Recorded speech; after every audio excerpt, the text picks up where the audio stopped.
Hello and welcome back to Pandemic Playground with Dave. So today we have another experiment for you guys, and that is connecting large grid items onto a small grid.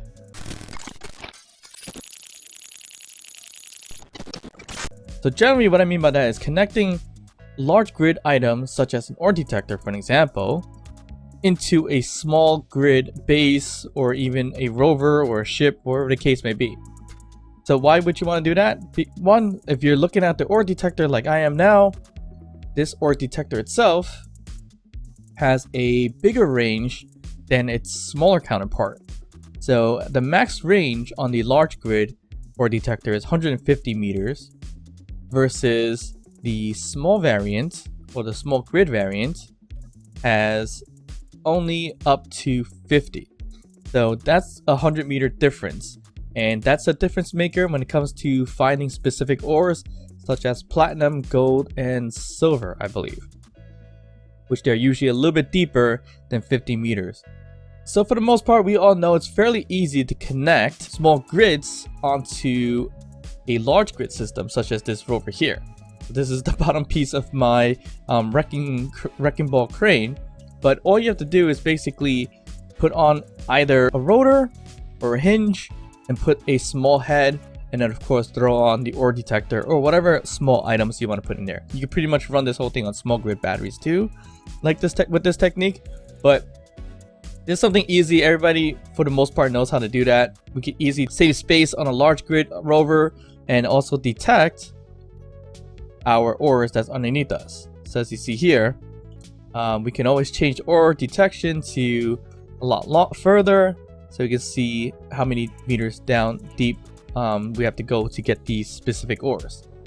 What's interesting is that it does say 50 meters is the limit of its max range, but it said 52 meters from the magnesium, or even up to 80. So that is a little bit odd, I want to say, but it is what it is. But anyways, that is the easiest way to tack on a small grid to a large grid. So what about doing it the reverse? So that's what the experiment's all about. And I initially tried doing that by building a quick little rover with a large grid ore detector on top, and I used that, and you use connectors to connect it so it's all kind of merged together. However, once I connect the connectors, this happens. Well, actually, nothing's happening now. But before, it would just freak out, and Clang was taking full control of the whole entire system.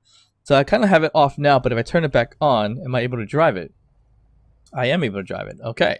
So for whatever reasons previously, the whole system freaked out, and it started spinning and rotating and just flying everywhere. So it seems to kind of worked itself out, but it is a little back heavy. So I'm just gonna kind of balance it out with some batteries here in the front. But I guess this kind of works, but it's just not fancy, or it just looks crazy. I mean, you could build it a little bit differently, obviously, but this was just a quick little thing I wanted to put together. And yeah, this is probably one of the ways to connect a large grid item into a small grid rovers with using connectors. That way you have the batteries connected to it. You also have the ability to actually look at the ores that are below us, or resources that are below, or wherever it is. And of course, we could go the max range of 150 because we have a large grid rover here. As you see here, we can see ice on the left hand side. We couldn't see that before if we used a smaller grid ore detector, or we left it at 50 meters or whatever the case may be. So this here is one of the ways to do it. Not the most fancy way to do it because this is very top heavy. We could have made it longer, yes, but if we did it longer, we could have attached some wheels onto it using large grid or small grid. But you know what? I thought of doing it a little bit different, and that is using a trailer-like system. So that way we have kind of a matching small grid wheels, so it gives the perfect height that we need, because using a large grid large grid wheel 1x1s are way too small, so it's just pointless. And the 3x3s are just ginormous. So what I decided to do is make a trailer-like system, and this time connect it to a connector into one of my smallest rovers that I had available, and see if I can tow it. And also even utilize a large grid ore detector in this case. So the system is actually fairly simple. All it is just a battery, a large ore detector, and I put some hinges on the sides. The main one are the wheel ones because this one converts into a small grid hinge or hinge part, so I can add these wheels here. And these are 5x5 wheels, which is the largest we can get out of a small grid. And it just, look at that. It just gives it that kind of perfect height here, plus with the little angle from this hinge itself. This hinge piece here on the left and right is just to prop it up so I can connect it onto the connector. Or if I ever need to release it, at least we have that vehicle or that way to release it. So does this really work? Honestly, it does, surprisingly. So everything's connected through the connector, and all the power is going through, and you also can detect ore this way as well, as you see here. And we can also extend our detection by going 150 meters and see even further. Can we drive this thing? Obviously, yes, with some kind of limitations, as you see here. It runs fairly smoothly, but when you turn, not the best thing in the world. And of course, the back wheels won't do anything except for rotate. You're not going to have steering in it, but of course, I can add steering to this back wheel here, or the middle wheel in this case, to kind of get more steering. But this actually works out pretty well, surprisingly, even as how heavy it is on the backside. Oh, kind of spitting out here. But yeah, even as much or how heavy it is on the back end of it, we can actually push this thing pretty quick, which is pretty interesting in some ways. So I think my top speed on this thing is 30 meters per second, and we can reach that speed with no issues. So that definitely works out pretty well if we're talking about connecting a large grid ore detector onto a small rover. So I put the parking and I released the connector, but generally just gotta reverse this guy here, and it should prop it up just enough for me to connect back into it, in that sense. So that worked out pretty well. Didn't really think it was gonna work out initially. I thought I was gonna have a hard time pushing it or driving it, but it seems to be a safe bet to make it kind of work. Seems like it's not propping up anymore, but we'll just leave it as it is for now. Alright, so the second thing I thought of course, a trailer system, it needs to be able to pitch or tilt or whatever the case may be. So instead of using a connector, I've actually connected the whole entire thing using a rotor with a small head connected to a hinge and then another hinge. So we have a left and right swaying hinge, and we have an up and down swaying hinge connected to that large grid rover with that small head. So everything was pretty much kept the same. The wheel setup, the ore detector, and I just connected a small part onto the small rover and drove close to this hinge and connected it. So does this kind of work out pretty well? Honestly, it kind of does, but not as good as the connector version of it, because you see in the middle part of it, where the hinge connection, we kind of are a little back heavy, so it creates this weird rotation. But if we did lock that one hinge that is doing that, we should probably be okay. And of course, same thing, we can increase the range on this guy here. So the hinge, I believe, is this one. So if we did a lock, here we go. We locked it, it's not as bad, and we can rotate this guy pretty nicely, as you see here. And I'm sure if you added the script for subgrid wheels, you can even drive the back wheels as well to give you more power or more push. So this works out okay, except for the fact when you do something like that, when you pretty much turn right into yourself, you'll flip it. But in terms of having a large grid ore detector on this thing, it works out pretty well. That version of it, I mean, once we just get into it, you can just detect ore. So the last option I can think of, and I'm sure there's probably another option or two, is to, instead of putting a hinge part against a rover, we can attach it using a landing gear. where it just locks in place in back of the rover, and we have a similar system. And it operates the same exact way. The only big difference is that it's connected by a landing gear, and it doesn't, give you that like crazy up and down motion too much, as you see here. And the other thing is that looking for ore, it may be a little bit different. And what I mean by that is basically, like right now we're hovering around ore, we can't really see anything.